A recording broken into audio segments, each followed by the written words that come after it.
Welcome to What the We Are Your Intellectual Pornography. For a preview of tonight's show, let's join Keith, the host of Keith Explains, Keith Stanfield. Keith, what do we have in store for tonight's show? Hi, Jim. Again, it's going to be a show not worth watching. You're going to hear 5 people without personalities argue about whether personality is an illusion. Mathematicians proved something, but there wasn't enough in it for me to keep reading the articles, so you'll have to pay attention. Watching TV after work, especially this show, will make you regret your life choices. And then apparently Japanese people are hiring Japanese people to talk Japanese to. Back to you. Thank you, Keith. We'll join you at the end of the show. Hey, what has 5 bowel movements a day, weighs over 700 pounds, and sheds over 150,000 dead skin cells a day? No, it's not the latest contestant on The Biggest Loser. It's our panel. In the far chair, it's actress Kate Manbear. She's so charming, she convinced the Turkish president to forgive those who participated in the recent coup. In the middle chair, he's the most famous person you've never heard of. Actor, writer, producer, C.J. Silverman. If fame was a Vine video, teenagers would do him in under 7 seconds. In between them, he's the host of KMVT's only live show, John Wants Answers. It's John Vink. If Great Questions was cold pizza, bachelors would eat him in the morning. Finally, sitting next to me is attorney at law Mel Patterson. If sound legal advice was a set of extra long fake eyelashes, he'd come on a transvestite's face. Issue number 1 is your personality in alternate reality. American psychologist Walter Mischel originated the theory of situationism, the idea that human behavior results only from the situation in which it occurs and not from the personality of the individual. Mischel claimed that the whole concept of personality is untenable because people behave differently in different situations. If there are no consistent patterns in our behavior and we merely react to different contexts, then our sense of enduring personality is illusory. Speaking of reacting to different contexts.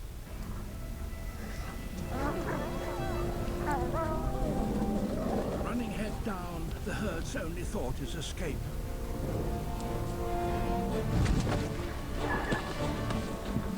A stroke of luck for the wolves.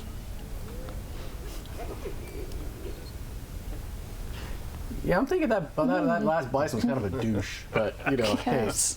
hey, Kate, Yeah. personality is an illusion. Agree or disagree?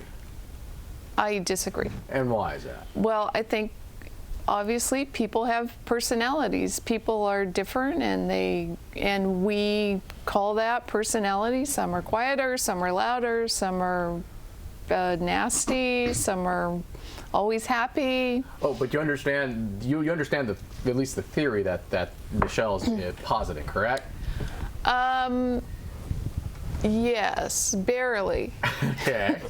So why do you think that it's wrong? I mean, he's basically saying that it's not that we have different personalities, that we're all reacting to the stimuli that we're getting, and so there's really no inherent personality. We're just all reacting. So how would you address that assertion? Well, not everyone reacts to the same stimulus in the same way. We all are going to react differently. Yeah. But So there's no, generic human. yeah, but then the theory is that people react differently because they've had a different series of experiences to draw upon, right? So the way Right. they react is a accumulation of all their different reactions. Yes, and we call that personality. So so basically you're saying that even if his theory is self-contradictory, is that Yes. right? I'm saying he just had to write a paper for something, and he came up with this idea. And Well, okay. there you go. All right. And he's a big hit at cocktail parties, right? Yep, maybe. Right. All right. depending on Okay. his looks. So you disagree. CJ, what's your take on this? Well, I would say that we all have our own unique personalities, Okay. maybe not necessarily predicated on our experiences. So as an example, if I went to IHOP and got some cold eggs, I might respond differently than Mel might. He Right. might become overly boisterous and upset, and I might just say, excuse me, can you do my eggs again? Oh, okay. At which point she'll probably misinterpret what I have in mind and give me a knee bends and a little bending at the crotch in the bathroom. Okay, and then Mel just gets extra eggs? Yeah, and then he bills me for And it it. bills you for it. Okay. So you disagree with this theory as well? I do. Okay. So the fact that people react differently to the same stimuli. Correct. Yeah. The theory that he would alternate is that, again, both the two of you would have different experiences, right? Right. So you'd have different reactions to it because of your different prior experiences. Or just how we approach different circumstances. It may have nothing to do, maybe he's never gone to IHOP and had a bad breakfast, Right. but he might be upset about something else and be very effusive about it. Whereas I'm a laid-back California guy, and nothing really gets me too wrinkled or upset. Okay. So then if you disagree with this like Kate does, do you think this is just a pretext just for jerks to be jerks?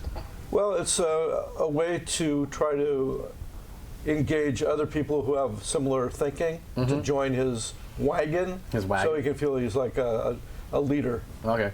Jay, Like John, he's leading some kind of movement. that John, is what's your take on this? nonsensical. Is this a personality and illusion? Agree or disagree? I disagree. So I have 2 kitty cats. Right. 2 brand new kitty cats. Okay. They were from the same litter. Right. They have like spent their entire lives together, experiencing all the same stuff, but they had different personalities. Like one of them is a bit of a bully, and one of them is a little more brave than the other one. One of them is more skittish, So they have different personalities, and they've had the exact same life experiences. Wait a minute. But, you know how litters of kittens and pups are, right? There's always the runt of the litter, and then there's always the biggest one in the litter, right? So they may be born at the same time at the same place, but their order of birth might alter their experiences that they react to. They don't look that different. They look about the same size. Okay. Yeah. Do they look alike? No, one's black and white, and one is gray. Okay. So, but you're disagreeing this, and you're using cats as your Yes, analogy, I'm using as opposed cats. to people. Well, I don't know any people who are going to have like such an exact same life experience. Okay.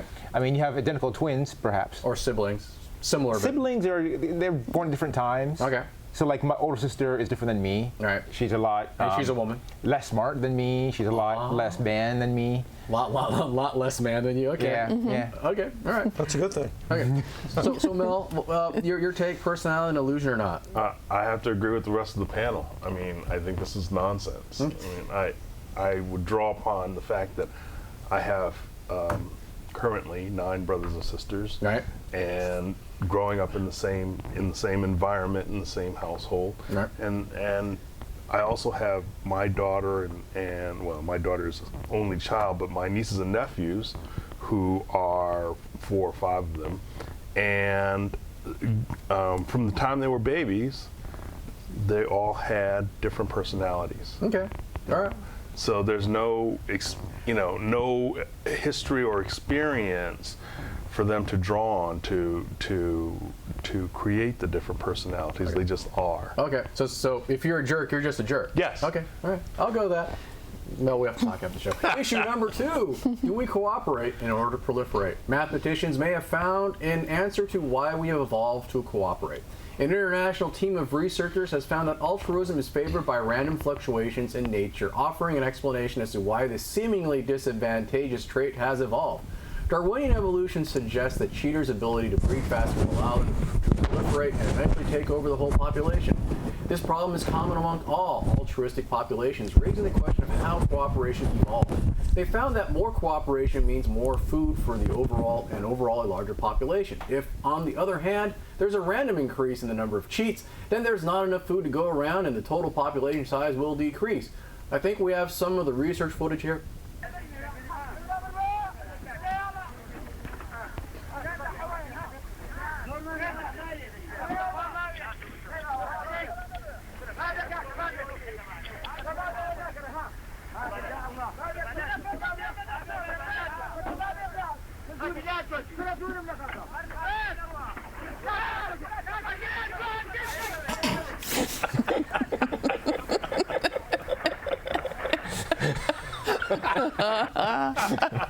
You know, if we work together, we can do anything.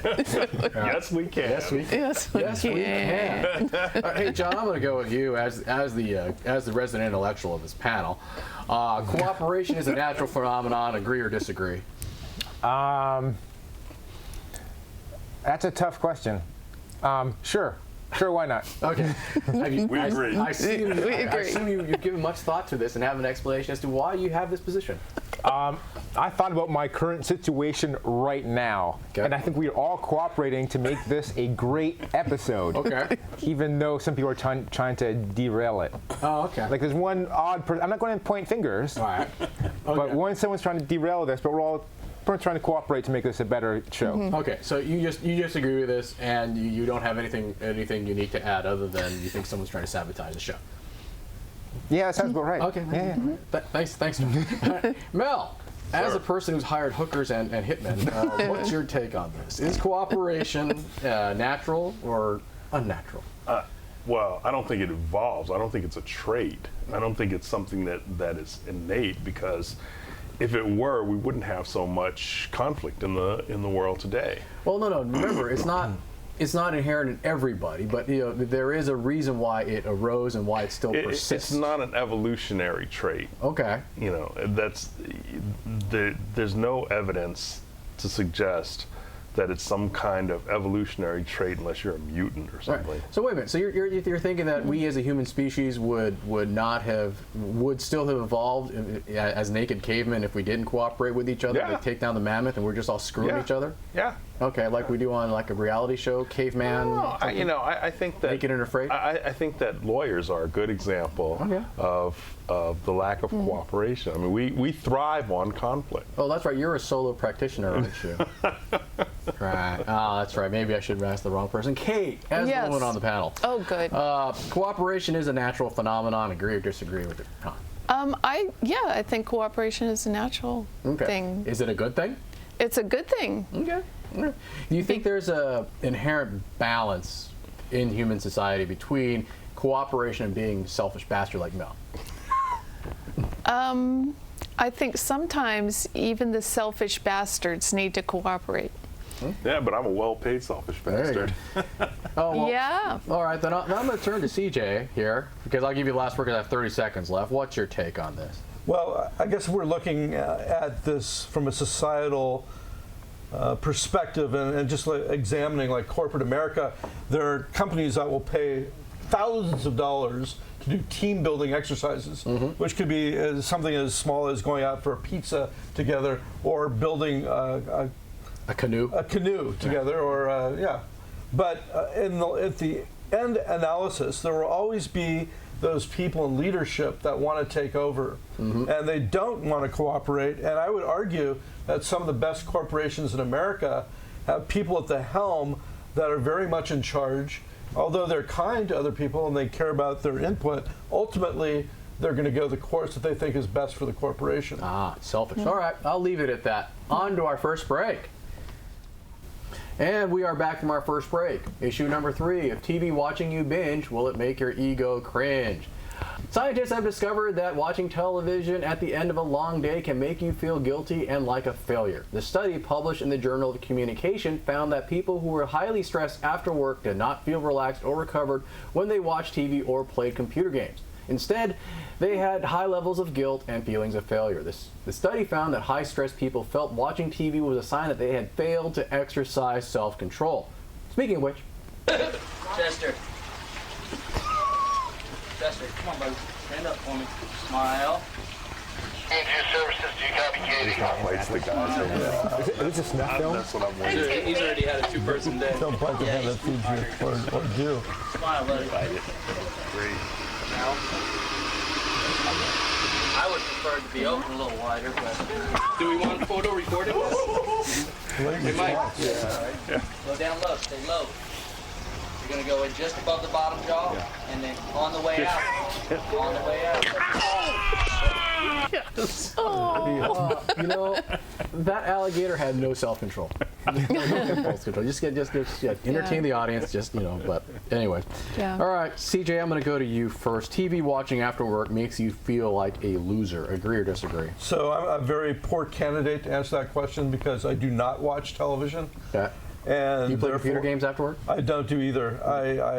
I talk to my friends. I do other things that I feel are more productive because there are only so many hours in a day that if I'm not checking in with my family members or friends or creating something, then I would feel guilty. But I know there are people that perhaps live by themselves and they don't like going out at night, and for them television is a comforting tool.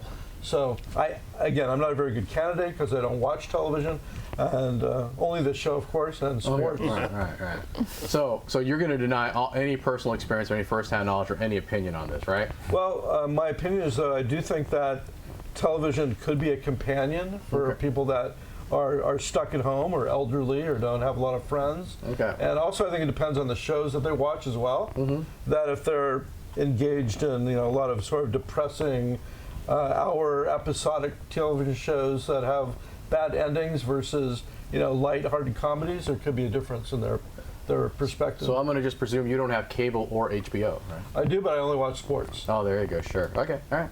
Kate, what's your take on this? TV watching makes you feel like a loser? I think it probably depends on your intention. If you're driving home from work and thinking, okay, I'm going to go home and I'm going to start the laundry and make dinner and call my friend and update my resume because I have a crappy job, then you get home and what you do is sit in front of the TV. Obviously, you're going to feel bad. Okay. So you tend to agree with this. All right. But you don't watch TV after work, right? That's right. You're an actress, right? Yeah. You are on TV, right? Yeah. Okay. All right. It's Cinemax, right? Is where I see you. Okay. Mel, as a person who watches lots of TV, and I know you do, don't deny it like CJ is. What's your take on this? I'm a lawyer. I have no sense of guilt. Okay. So you don't feel like a loser? The only reason that I would ever feel like a loser is because if I haven't done my billing, and TV watching you can't bill for, then I feel like I've lost something. But otherwise, no. I mean, you watch plenty of TV after work. That's right. You have a high stress job. I do. And you feel like a winner. I feel like I am a winner. You are a winner. Okay. All right. As they say on Star Trek, may the force be with you, right? Right.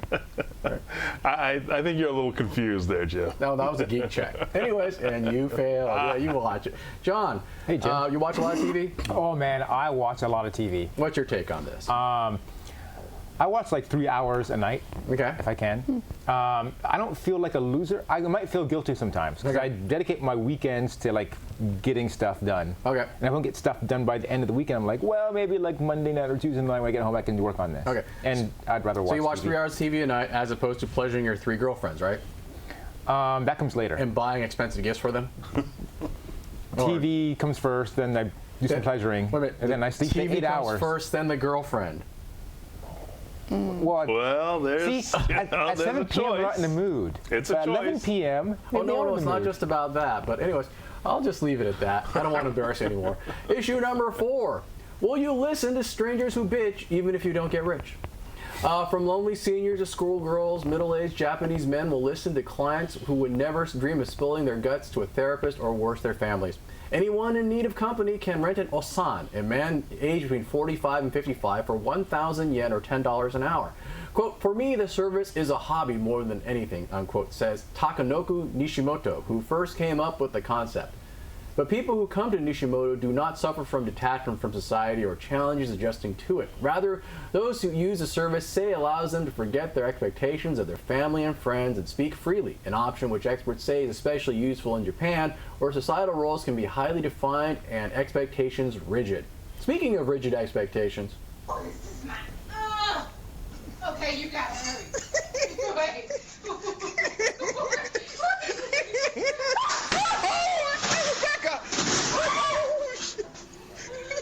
Oh, God.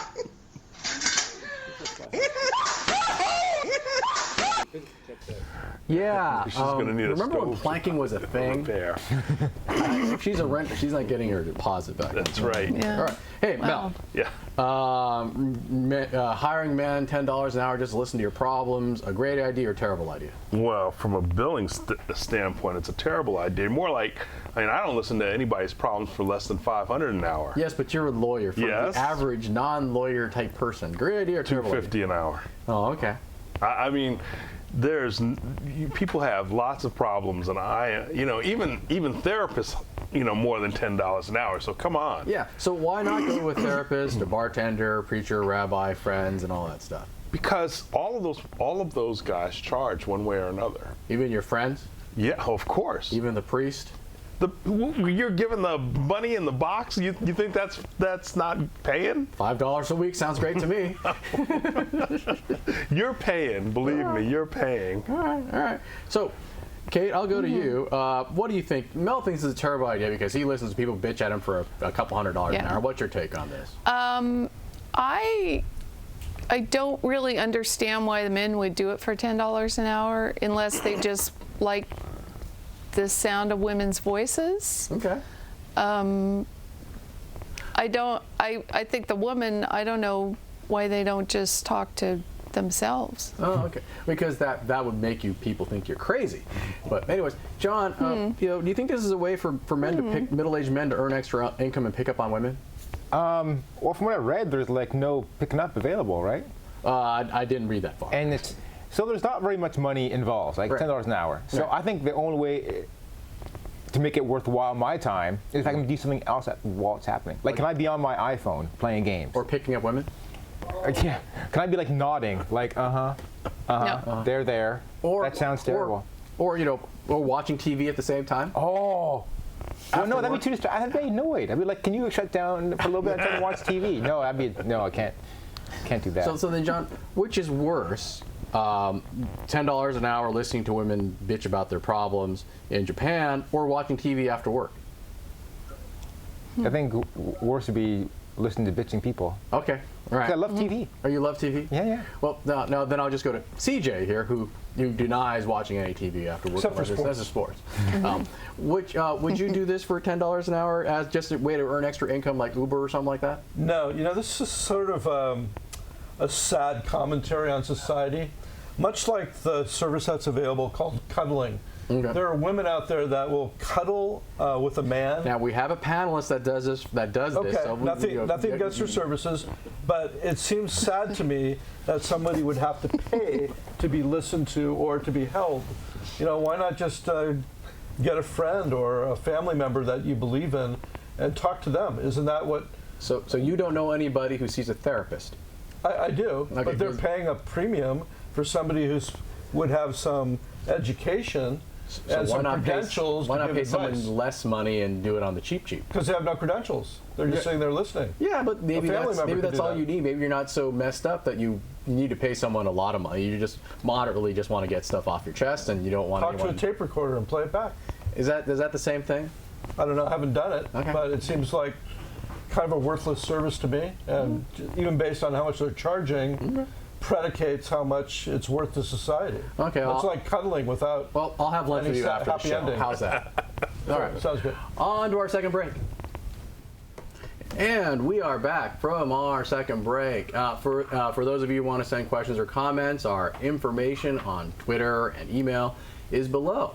Now, we are on to the final segment of the show. This is the fact-checking segment. This is where we learn where we went wrong during the course of the show, and for that, we rejoin Keith Stanfield in the newsroom. Hey, Keith, how did we do on the show tonight?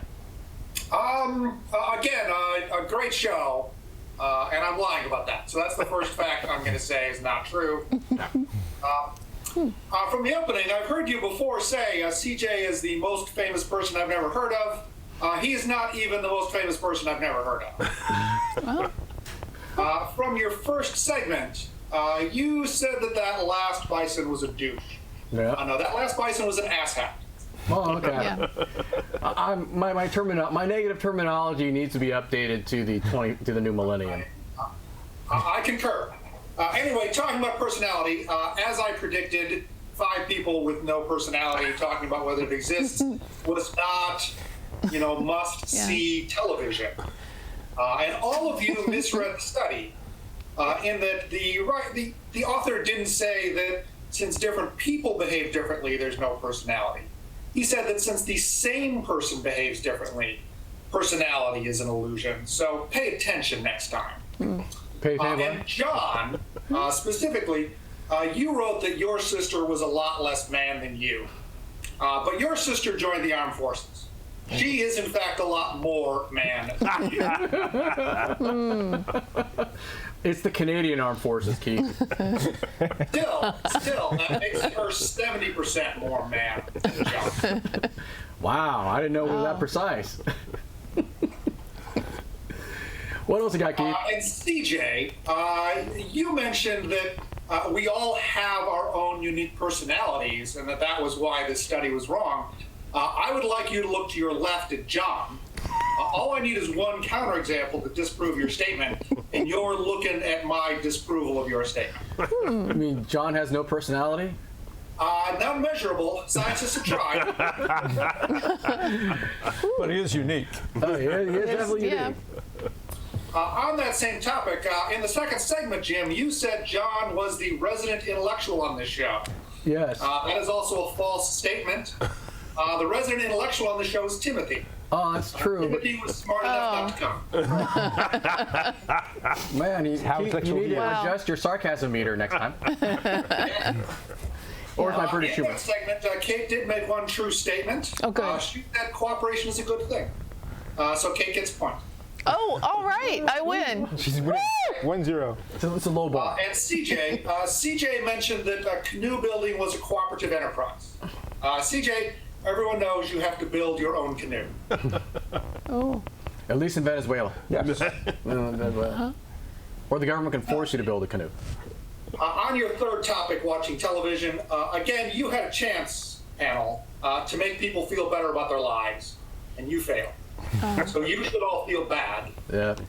We got a minute left, Keith. Yeah. Mel made one true statement in this. He said, "I'm a lawyer. I have no sense of guilt." That's true. That's true. As a false statement, he said, "I am a winner." That's false. Depends on what you're winning at. Depends on No, it turns out not true. No, that's not a statement. Oh. In the fourth segment, Mel said even your friends charge for something. And again, Mel, no, that's just you. Most people's friends don't charge for things. They just listen to you bitch for free. Exactly. And John mentioned, he might be willing to engage in this enterprise and be paid if he could play games on his iPhone. We all know that what John does on his iPhone is pointlessly swipe right over and over and over again. Well, It's a game. It's a game. I thought you gave up that game. I play a lot of different games. All right. Hey, we're out of time, Keith. Thank you very much. Thank you very much to the panel. Thank you very much for watching the show. Thank you very much to the cast and crew. Later. Bye-bye.